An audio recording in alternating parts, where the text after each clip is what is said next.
Hi friends, இன்றைக்கி என்ன பார்க்கலான்னா எருக்கிலை கரைசல். இந்த எருக்கிலை கரைசல் எப்படி தயாரிக்கணும்னா 9 லிட்டர் தண்ணிக்கு 1 கிலோ இலை பயன்படுத்தலாம்.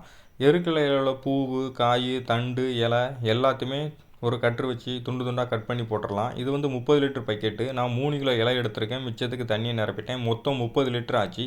இதை வந்து நம்ம ஈவினிங் கம்பு வச்சு நல்லா கிண்டி விடணும். இல்லைன்னா இலைகள் மேலேயே தங்கிரும், இலையில் உள்ள சாரெலாம் கீழே இறங்காது. டெய்லி சாயங்காலம் கிண்டி விடணும். இது வந்து 5 நாளைக்கு இதை ஊற வைக்கணும். 5ஆவது நாள் இந்த அளவுக்கு ரெடி ஆயிரும்.